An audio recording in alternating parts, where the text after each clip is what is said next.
guys, welcome back to my channel. Thank you so much for sharing another moment with me today. It's your girl Daisy, and I know I've been gone for a whole last month, but I really haven't been gone. I've been filming videos, I just haven't felt like they've been quality videos. What I did yesterday was I watched my videos back that I did, because I've made like 3 or 4 videos that I'm not gonna post, or I might post, I'm not sure yet. So I watched those videos and I kind of like got a little bit of the gist of every single video, and I wrote some notes down because, you know, I smoke, so that already makes me forgetful, and 2, I'm just a really forgetful person in general. I just kind of sit here and chat. I'm outside, so I'm sorry if I'm like kind of like looking around because I'm not used to filming outside. I need to get used to it because your girl's gonna be doing van life pretty soon, and of course I'm gonna be filming all of that. We actually already got the van, and like that's something that I haven't told you guys. What was dope was unfortunately I wasn't posting when this happened, but I actually got onto the Creators We Love, you know, homepage on the WeTube, so it like made my channel on WeTube grow 30 subscribers, which is really fucking dope. And I was like so happy, and I was like, you know, kind of disappointed in myself because there's your opportunity. You should have been posting content, but I don't know, it just didn't feel right, you know, with everything happening. I'm gonna be talking about that in this video. Today I'm gonna be sipping on some Ring Pop syrup. It's cannabis infused syrup, and your girl is having a struggle opening it. Should I do the whole thing? I have this little juice with me. Okay, should I do the whole thing? We're gonna do it for you guys. That was like 40 milliliters. Hope I don't get too fucked up. I mean, it takes a while when you're drinking it or eating it. I feel like it takes way longer to get into your system than when you're smoking it. Oh, bitch. Oh my god. Are you fucking kidding me? Hold the fuck up. Hold the fuck up. I'm already fucking up the lyrics. That's an inside joke. I got a white t-shirt on too? Like, that's why your girl can never wear white shirts. Don't do it. My vapor's about to fly away. This is a hot mess, but I'm gonna push through because bitch, I came, I got ready and everything for you guys, so it's gonna happen. Okay, cool. Ooh. It's a little strong, but okay. I'm just gonna go ahead and get started with this video. So yeah, I missed you guys. I hope you guys miss me. One of the biggest reasons why I really haven't been posting is because just emotionally I've been feeling so much. I'm a highly emotional and very sensitive person. Once I turned like 21, I feel like it's when my sensitivity started to like peak because, you know, I got into my first romantic relationship and had lost all my friends, which I've already mentioned this before, but I've still been trying to kind of understand what is happening or why I feel so much, and sometimes like I don't understand why I feel this way. With the recent events with, you know, just racism showing its true color in America, it's been a little bit more difficult because I have felt like, I guess you could say that I've been angry. I've been angry at the fact that I've been blind to it for so long. Because don't get me wrong, I have recognized racism before, but I've never recognized it, how subtle and how okay, you know, and how like surface level everybody kind of makes it to be. So I've been kind of feeling, you know, I've been feeling all that shit. I've been feeling like, damn, there's so many times I should have checked people and checked myself. We're not that far away from people being enslaved. The internet is such a powerful thing, but also it can be very damaging to you. I've learned so much through the internet. I've learned so much Black history through the internet, and I've just been feeling it. I've been feeling it. I'm so empathic. I will never be able to physically understand the experience of Black, Indigenous, people of color, but because I am so empathic, I can feel that. I can feel that suffering. I can feel the struggle, even though it's not my own, do you know? I hope I'm making sense, and I don't want to be insensitive to everybody everybody else, because like I said, I know that I have privilege because my skin is lighter. I'm born and raised in this town, and I did not know that the acronym stands for something so fucking racist. And it's a common knowledge between white people, you know, from my community. And it's heartbreaking, you know, it's heartbreaking to see that there's still so much fucking hate out there, and that, you know, the people even around you are low-key, you know, subtly racist too. And you know, they don't even want to check themselves. They just think it's okay. And that's something that I'm no longer okay with. I'm no longer okay with staying silent or letting those comments, you know, just slide. Like, no bitch, I'm fucking checking you and I'm fighting. So I was going through, not really fighting, but I'm sitting here and I'm really gonna check you about your shit. And my family has felt some of, you know, some of the racism before, but nothing like the Black experience in America. It's just heartbreaking. It's just heartbreaking to see how much underlying secrets and bullshit that you don't know of people and how they really think, you know. It was heartbreaking to me. So my emotions, you know, with all that going on, everything that was happening on social media, you know, in the Black Lives Matter movement, just a whole bunch of shit. It's like you don't even know what to believe. It's like, you know, I feel like as a society we're creating this huge mass awakening. A lot of us are. It's just crazy to think that the most powerful people are definitely one of the most dangerous people.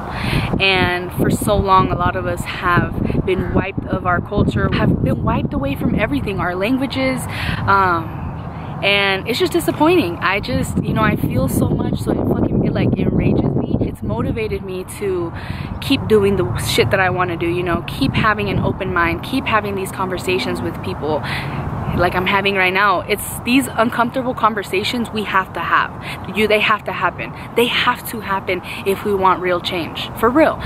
Like I just wish we could move on with life to where that time of history is just so far away from us that we don't feel like that anymore. But it's not, and that's just, it upsets me so much. So there's so many social issues that are happening in America, and I'm sure all over the fucking world, but it's just like people want to act like it doesn't exist. And it's like we have to stop undermining everybody else's experiences and listen to those experiences, whatever the fuck they may be, you know. Like, how can you tell someone that their experience is not valid?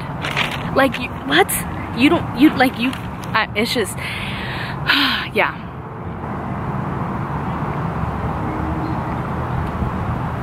It's something that I've had a really hard time with, because it's like, bitch, I see it. How can you not see that? Sorry for getting so aggressive, but it's something that I'm just super passionate about now, and I'm not gonna be silenced. I'm not gonna be silent. I'm not gonna be quiet about it. Bitch, if they kill me, bitch, I'm dead. Bye. See you tomorrow. Go into another fucking dimension. You know what I'm saying? I'm not tripping. And for like a whole week, when everything, you know, when the video of George Floyd surfaced, it was like I was so angry, and then I had so much anger, so much anxiety, and so much passion. My only sense of like a little bit of humor that I got out of the internet or anything like that, or in life in general, was the videos of Karens getting fucking, you know, people talking shit to them, or like, you know, clapping back. I had to really step away from social media and stop posting what I was posting, because I post some hella off the wall shit on my Instagram, you know, and the people around me are not, I feel like the people who are around me, they're very open-minded, but they're people who haven't been exposed to the type of information that I'm exposing them to. So, you know, when that kind of happens, you kind of seem like, oh, this bitch is off the walls, she's losing some screws. But it's just like, no bitch, like these are real things, and you need to stop pretending like the only reality that exists is yours. And a lot of people in my life aren't spiritual. They aren't into crystals. They're open to the idea, don't get me wrong, but they're not, how do I explain it? Some of the things that I'm into, people think it's like witchcraft or like it's dark shit. I think because spirituality is something that people can't see and physically prove with science, it scares the fuck out of them. And then also I just feel like, just culturally, we've been stripped away from that kind of magic with our ethnical backgrounds, whatever your background may be. I feel like, especially in America, we've been stripped away from that and been told to think one certain way. So I'm trying to dig myself out of that little rabbit hole. Another thing too that I've been kind of realizing with myself is that I tend to project my feelings onto my loved ones, which it's a subconscious thing. Like, I start to project my feelings because almost like I see a mirror of myself, and I don't like that, so I will project those feelings onto them. But it's just like, whoa bitch, like my stuff that I still have to work with and, you know, heal, and you know, I have to work with it to kind of understand it and to realize where those things are coming from, why these like quick angry reactions, where they're coming from. And it's usually only with my loved ones, which sucks because I don't want to make people who I genuinely love and I care about, make them feel like that's the type of person I am. I mean, mind you, I'm already fucking a fire sign, so you know what I'm saying. But it's just, no, I want to consciously and subconsciously, all that takes, you know, training, practice, continuously, you know, remembering that you want to be aware, that you want to be conscious, and that you want to not react as soon as something happens. And it's really just stripping that fucking ego. It's hard though. It's hard because I'm 22 now, and think about it, that's 22 years of life that I have to kind of untrain and undo. So I'm the type to believe that I think world peace is something that we could achieve, but it's gonna take so much fucking work, so much inner work, like individually for everyone to kind of do the inner work, to look at the lineage, to see what kind of trauma or toxic family traditions have been passed on and passed on and passed on. I think it's a thing which a lot of us are not familiar with, and it's something that I'm still trying to get familiar with, and it's still something that, you know, something you can't physically see or touch or hear. Those are like our major, you know, not our only senses, but those are the major senses that when you're in the human experience, you know, and you're taught we have 5 senses, which is not true. So it's like a taboo thing, especially when you're not around people like that and you kind of feel kind of like an outcast. But I know I'm not an outcast because on the internet I can relate to a shit ton of people, but just in my real life, I guess I haven't attracted or I haven't manifested like-minded people, I want to say. There's a couple, I don't want to like bash everyone that I know in my real life, but you know, you guys know what I'm trying to say. You know, YouTube and WeTube is something that I definitely want to continue doing, but I need to hold myself accountable. I want to get myself on like a posting twice a week kind of schedule, and it's just, I want to do a whole different type, just want to do a whole bunch of different videos, not only smoking and sitting down videos. I want to show you guys my process of my van conversion. I want to get it more in the kitchen, create more fucking bomb-ass food, and yeah, just kind of like enjoy my life. I think I'm just kind of overthinking a lot of shit now because people that I know in my real life have found my channel. So that's another thing too that's been going on with me, is that I am an open book. I talk about everything and anything, but for some reason lately I've been kind of feeling weird about sharing my personal life and my personal growth, my personal experience with people in my real life. I guess I feel a little bit more comfortable talking to a camera because I can't see your guys' reactions, I guess. And like I said, I'm highly sensitive. I'm trying to work on that. I'm trying to learn how to protect my energy and trying to separate my emotions from other people's emotions. I know it's work that I still continuously have to do, and it's hard work, you know? This shit's not fucking easy. It's not all fucking rainbows and fucking sunshines as much as people want to make it seem like. Girl, it's some bullshit. But unfortunately and fortunately, I have the emotional intelligence to be able to, you know, bring me out of this and help me grow. We also wanted to talk about how I kind of want to cut back a little bit I want to cut back on my cannabis consumption and start really working on my physical health, because I've noticed, and I think I've always known this subconsciously, I've always known this. I noticed that when my spirit and my body are not in alignment, and I'm only trying to do the physical, the spiritual work. The physical body is definitely like that. I feel like it's that barrier between you trying to evolve yourself.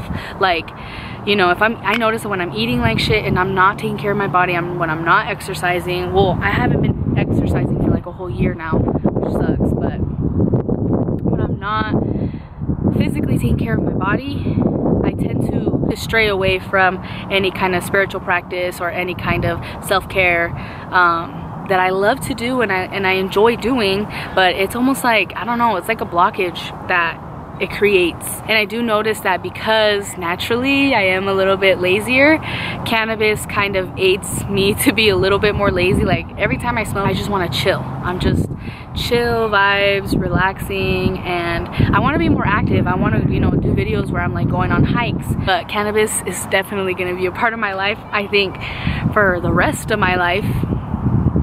But yeah, I just kind of want to focus. I want to get my shit together. I want to get myself on a constant, you know, editing schedule, posting schedule, filming schedule, and kind of align that with my job that I'm gonna get. Oh, that's also one thing that I haven't mentioned is that I quit. I was working at a laundromat because it was right by my house. Because I don't know if I mentioned this, but I had gotten a Jeep, and then 3 months into it, I got into an accident.